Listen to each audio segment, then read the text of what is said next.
Hey guys, this is Neil Van Dyke. I am the GPS for Success advisor coordinator for the McNair Foundation. I hope you guys are enjoying this interesting version of our mentor retreat this year. I'm excited to be with you guys. I'm excited to be talking to y'all. Anytime I get to a chance to talk about things that I love or talk about students or ways to help students, it's exciting, whether it's through a video, through a Zoom, or a text message or an email. I'm excited about doing that, and I hope you guys are too. Actually, I know that you guys are because you're all willing participants here volunteering with the McNair Foundation, making a difference in the lives of our students. I hope you guys are enjoying this process and this retreat. I don't want it to become the norm because I love seeing you guys face to face. I love having that interaction and those conversations. But you know, it is what it is. We're going to make the best out of it, and we're going to learn some things today in this session, I hope. So my session today is going to be on transcripts. I did this a couple years ago. And we thought it was a good time to kind of review and go back over it. I'm excited about this session. Transcripts is one of my favorite things to look at, which sounds kind of odd because it's a black and white piece of paper. But I hope that throughout this session, you guys can see the transcript as a tool to elevate your students, to get to know them better, and maybe to tell you some things that you might not get out of them in a face-to-face meeting or just through a conversation with them. This transcript we're gonna look at the transcript as a tool to better serve our students and to better understand what they're capable of, what their potential is, and just how to get them to be excited about the classes that they're taking. A little bit of background about me. I have been here with the foundation for, I think I'm finishing my 5th year, if I'm not mistaken. Before I was with the foundation, working with the GPS for Success program, I was the senior counselor at East Rutherford High School. So transcripts were my life a lot of times. I mean, we look at those, as a senior counselor, you look at those transcripts at least 10 times each year. So you know a lot about them. You get to see different things and different angles with the transcripts. I was a Gear Up coordinator before that, working in college access for Rutherford County Schools. Currently, I am the men's and women's varsity soccer coach at East Rutherford High School. But I am currently working in the GPS for Success program, working with our students, the students that you guys are with right now, as they leave the high school and as they enter college, looking to make them successful at that level and get them out into the workforce, making money, doing what they love as quick as possible. So without any further ado, I'm going to share my screen and I'm going to show you guys what I've got. And we're going to go through this transcript session and learn a few things about our students. So let me get the screen share here going on. All right, I think we are up and good to go. Okay, share. Uh-oh. I don't know if you guys can hear me or not. I might have lost audio for a second.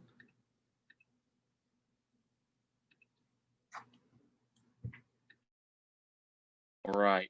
I have put my AirPods in. I'm hoping that this is picking up. It's going to be awkward for me because if it didn't, I'm probably going to be recording this again. And Mr. McSwain, when he's editing these videos, he might get a good kick out of this conversation that I'm having with myself right now. But we're back up and we're running here. I hope you guys can hear me just fine. But I've got a transcript here on the screen that you can see. And this transcript has been modified. It is not an actual student. Names have been changed. Identities have been masked. And we're going to use this as a common tool for us to learn some things about our students. So the first thing you'll notice when you look at this transcript is the student, the high school that student is at. It's in bold here in the middle of the page. We've got the address of the school, which is East Rutherford High School. It's got the phone number and it's got an official transcript.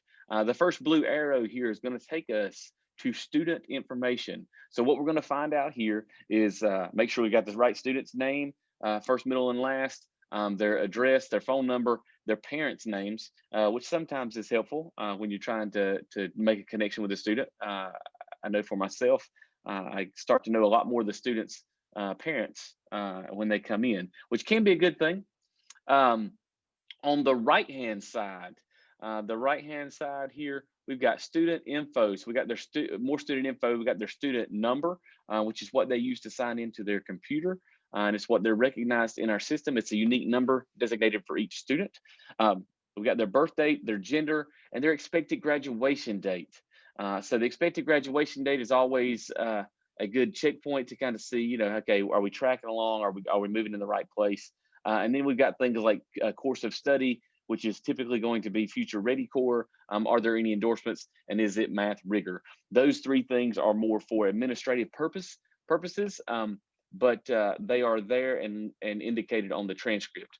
As we move past that first line or break in the page, you see some more school information. You've got the principal, the LEA, which is Rutherford County Schools, and then you've got the school number, whether we're accredited in the College Board code, all things that they will need when they're applying. Well, maybe not when they're applying, but when they're signing up for the SAT or the ACT. Some of those things are used in that scenario. So with that being said, that top half of the transcript is going to be all demographic information. And we're going to move right on into the next bold, all caps printed text, which is the credit history. Now, this is starting to get into the meat and potatoes of the transcript. As you can see, I've highlighted several things here. We're going to look at the first top row. We've got our course, which is going to tell us what the name of the class is. The mark, which will be the actual grade in the course. The next component that we'll see, the next column will be the weighted and then unweighted GPA points. The next to last column will be earned credits. So that will tell us a couple of different things, and then flags, which are used administratively. I never really got too much into those things because they're not going to mean a whole lot to you guys. First up over here in blue on our highlight, one of the things to take note of is what grade they were in when they took the course. So if you'll see in the first column the grade, and then you'll see the year. As you'll see it with this student, in this case, this student has grades on their transcript that are from 7th and 8th grade. So this student was in an accelerated program in the middle school, and they were able to take Math 1 and Math 2 in that middle school years. I've highlighted the course number here over on the side, which will not, again, mean much to you guys, but the second column, the course, it says Math 1/Common Core Math 1. That lets you know what the class is. And then the mark. The mark is the grade. So you can see immediately what the student made. And then if you scan all the way over, the weighted and unweighted points are not listed on that middle school course, but the earned credits are. What this means is the student did get a high school graduation credit, but they did not get a GPA point. So every student, when they start high school, no matter what school they're at, they start with a clean slate, fresh start. All GPAs are all reset to 0 or 4, whichever you want to call it. There are no penalties coming in as a freshman. So no freshman has a GPA for the entire first semester of their high school career. They do, however, if they have taken credits in middle school, they do, however, have credits toward graduation. We'll talk about that a little bit later, but just something to note, the GPA points are not calculated from those middle school courses. So if you look on down here, I've got the 2016-17 school year highlighted in blue. That's the 8th grade year, and then we get into the 9th grade year. I'm going to do something a little interesting here, and let's see if this takes to it as I share the screen. I'm going to highlight in purple something important here. What you'll notice here is these freshman classes are all in that 9th grade year. Most students will typically have 8 courses, a minimum of 8 courses in that freshman year or each year. They may have more depending on what they're taking, and you'll see that here in a few minutes. But those courses will be listed. One of the things that you will notice as you see those courses listed are things like this. In world history, this student took an honors course. It's notified on the transcript as honors or HN. You may see it either way, or you may see it both ways, as in this case on this transcript. As you can see, it happens again right here with English 1 in both scenarios, but in Math 3, you only see honors written out. So just something else to note there. The other thing that you will see on this transcript is, let me change my highlighter here. We'll change it to, let's change it to green this time. Non-reporting Cavaliers Connect. This is our home room. So if you'll notice that what's strange about that one, if we were in the session right now, I'd be asking you guys questions and trying to keep you engaged. But since you can't respond on a video, I won't ask the question, I'll just give you the answer. The non-reporting Cavaliers Connect is our home room. And what you notice here is that there are no GPA points and there are no credits assigned. However, you do get a P for passing Cavalier Connect. They sign in when they go to homeroom as part of attendance and checking in there, and they push that out on the transcript. You will notice that on each year of the transcript, and each year it will give you a P, and it will give you a 0 on the weighted or unweighted points, but it will also give you a 0 on the credits. We'll scroll on down here and we'll start to look at some different things. Going into the 10th grade year, I'm gonna highlight something here. If you'll notice, our 5 is highlighted here on weighted points. And so on those weighted points, here's where you start to see some discrepancies in your GPA points. So unweighted signifies an A is worth 4 points, a B is worth 3 points, a C is worth 2, a D is worth 1, and an F is worth 0. However, if you are taking an accelerated class, we give you extra points for going above and beyond and taking a more rigorous course. So those classes, the honors credit is a 4.5 for the A, a 3.5 for the B, a 2.5 for the C, a 1.5 for the D, and a 0 still for the F. You're always going to get 0 for the F. If you fail the course, we're not going to give you any type of GPA point for that. However, we will bump that up if you make a D or above. For a collegiate course, and I'll highlight this green here. You can see that happen right here. This student made an A my friend here, John Doe, made an A in honors, civics and economics. So you see that A here by the grade, and then you see the GPA point, but you also see the 4.0 on the unweighted. So the unweighted treats every class as 4 for an A, 0 for an F, and you go straight down from there. The weighted GPA takes into account the rigorous schedule. So you've got 2 different GPAs. We'll look at that here in a few minutes. But if you notice that, that's on an honors course. The next thing I want you to notice is this student has taken a computer class, CIS 110. It's a collegiate level class. They've taken it online at ICC. So all online and AP credit courses are given an extra half point, which means an A will give you 5 points on your GPA as opposed to 4. So you get added points for taking the rigorous college course as well as the AP course as well. And we will look down through here. You'll see right here. Also, I'm going to highlight this AP statistics. The student made a B in this class, but they got a 4.0 for that GPA point. They got a 3 for the unweighted. And as you can see, they got a 1 in the credits over here earned for that class. As I scroll on down here, you'll see our first anomaly in the system, or not anomaly, but you'll see your first checkpoint here. I've got it highlighted in red. This is a physical fitness course. It is fall baseball. The student made a 44, so they got 0 GPA points and they got 0 credits. A lot of times what I'll do when I'm scanning a transcript is I'll look through this credits earned, this column right here. I will look all the way down through there and look to see if there are any zeros, to see if they have failed a course. Do they need to retake that course? Is that course a graduation requirement? And are they enrolled in that course? That's always things to look for. But you will see a 0 if the student has a failing grade. One thing that I forgot to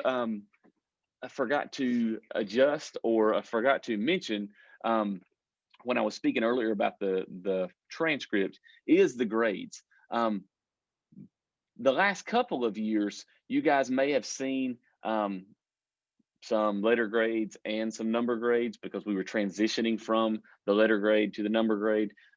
Everyone is on a number grade now. There are pros and cons to that. I guess the pro to that is you can see exactly how close they were to making an A, or to making a B, or to making a C. For me, visually, I enjoy seeing the letter grade, because there's only 5 choices: A, B, C, D, or F. And I can tell quickly which one they got if it's an F, and if I'm looking for that credit. Whereas with a number grade, anything below a 60 is an F. So that becomes, you're looking for certain specific numbers, or a range of numbers, as opposed to just 5 different choices. Not that big of a deal, but when you're looking at it, I just find that visually easier to look at. So you'll see all those number grades here. You can see how the student did in those courses. So we've talked about the failing grade. We've talked about what's on that transcript. We're going to skip down here to the next page in the transcript. And you're going to see this will be their junior year. So they broke that year in half between pages. So make sure you're looking at, you've got your pages in order. And this is where, in this student's junior year, that 1920 year, we're going to start to see some different things during that 19 and 20 year. Obviously, that's because we had the COVID-19 pandemic, and so lots of things changed at that point.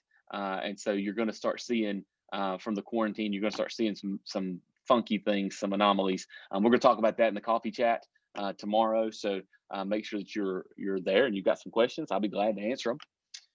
But what you're going to see, the first anomaly you're going to see here is a PC19. That PC19 is highlighted in yellow. That PC19 is for passing COVID-19. And so the student opted to take the PC19. They did not get any GPA points for that class. However, they did get a credit for that class. So it means that they did pass the class, but they are not getting GPA points for that class. You'll also see something down here that says a WC19. So that would mean they withdrew during COVID-19. They got 0 GPA points. They got 0 earned credits.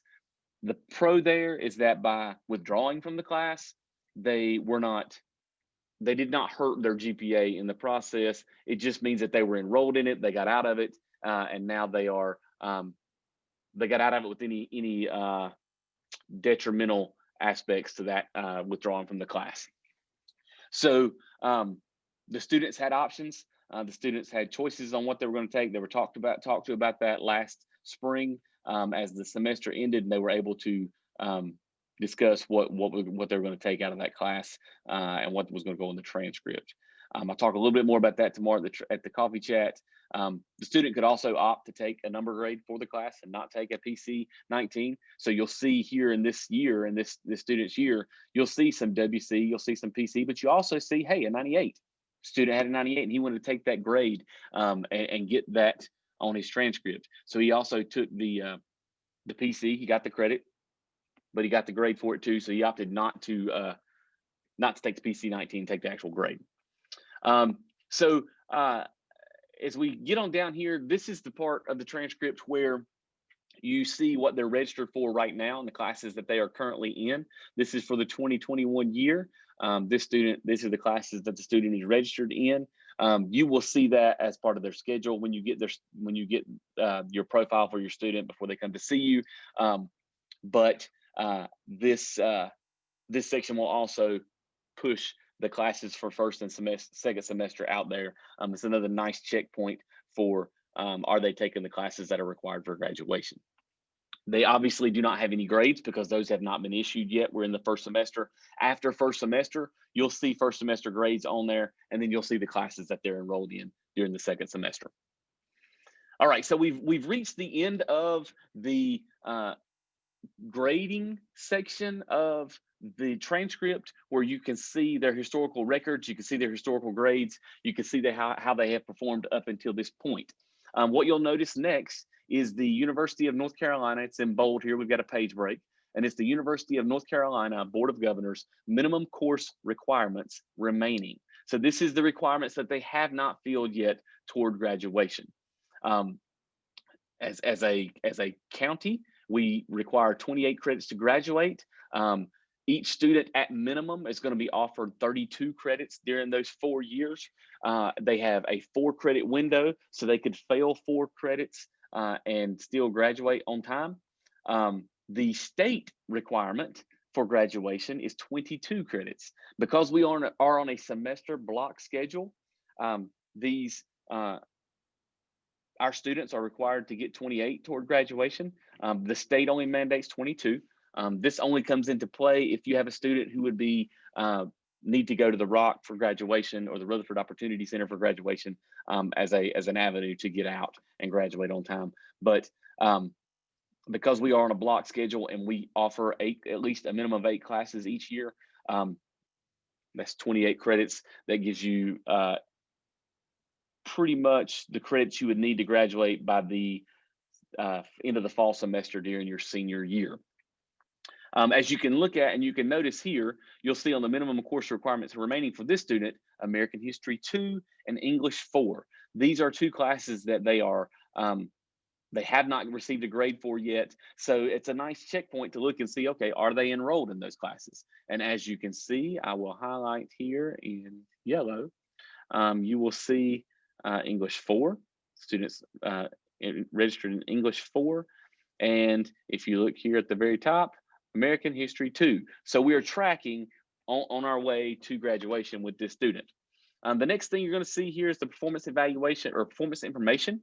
This is where you get your GPA. So if you'll see here in red or pink, I've got GPA weighted on top. I've got GPA unweighted on bottom. And so you'll see a discrepancy in those numbers. Why would you see a discrepancy in those numbers? Well, that would be because the student has taken those rigorous courses that we talked about. They've taken honors courses, they've taken an AP course, they've taken an online college course, and that helps to boost that weighted GPA. In some students' cases, you will see students' GPAs that rise above that 4.0. The weighted GPA could go higher than a 4.0. The unweighted GPA will never be higher than a 4.0. So there's 2 ways to look at that. As a admissions counselor for a college, you would look at the weighted GPA to see, okay, are they taking rigorous courses and how are they doing in those courses? The unweighted GPA is just at a quick glance, what kind of grades are you making across the board? If you're making between a 3 and a 4, then you're making a B+, right? If you're making a 4, you've got a solid A. Between a 2 and a 3, you're making a B-, C+ in those classes, no matter what they are, how rigorous they are, but you can kind of decide how they're performing in those classes based on what number they have and what range of number that it falls in.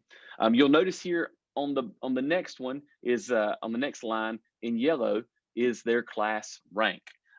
It has the total number of students in their class. So this student has 170 students in their class, and this student is ranked number 14 out of that 170. If you look over here on this next column, I've got several colors here. We talked earlier about these columns, and that's that weighted and unweighted GPA column. This is where they total those points. So they add all of the points in that column up right here,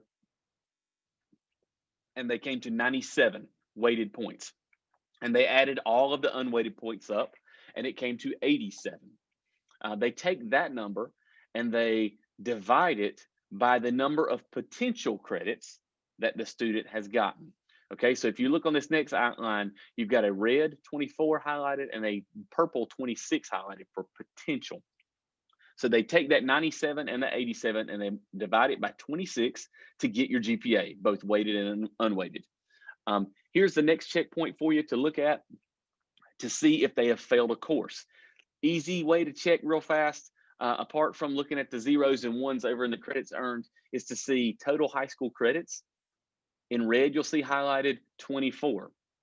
Okay, they've passed 24 classes. Well, potential tells me how many classes were they registered to take? 26. Okay, so now we start to look at if there's a discrepancy there. How are we tracking toward graduation?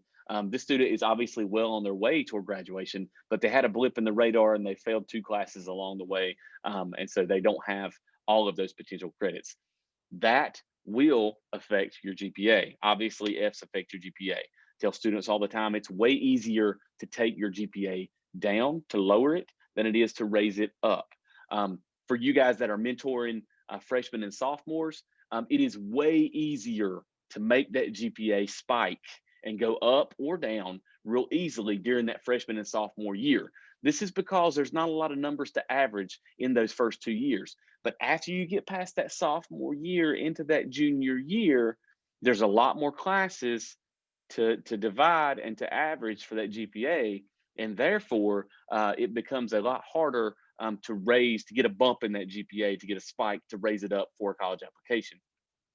So being able to do the work early and often as a freshman and sophomore, that's where you want to push those kids to really get in there and really do what they need to do during those years. As you look here on the transcript, you'll see in green, it says 26 credits earned toward graduation.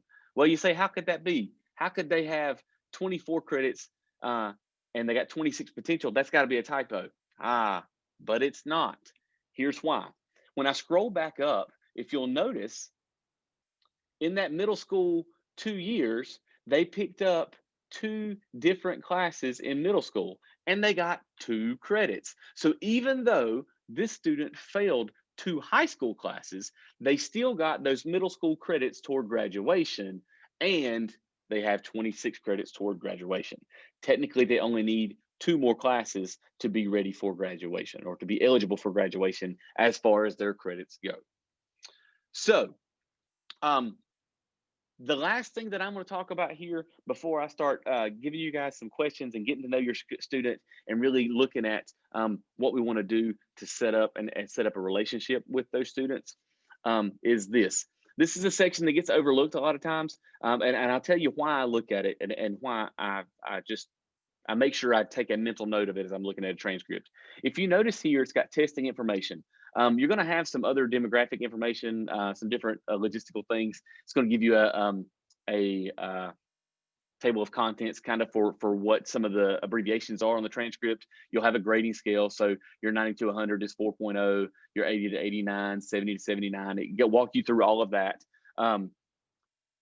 But the testing information right here is something I always just take a look at, and I'll explain why. You've got a Math 1 EOC, an end of course test that's statewide that they have to take, a biology that everybody has to take, and an English. So you've got a math, a science, and an English that has to be taken by all of our students. Well, over here on this side, it tells you their achievement level. And so this student has a 4 in all 3 of these categories. What does that mean, Neil? Let me think about that. All right, here's what that means. It means that they had a level 4 out of 5 on those exams, which means they scored extremely high on those end of course exams. Now, you could have test anxiety or you could not. So that's not an end all be all by any stretch of the imagination. But what that does tell me is that this student is a naturally gifted test taker, right? And he's also very intelligent because he scored high on all of those tests. Now, how does that relate to how I advise these students?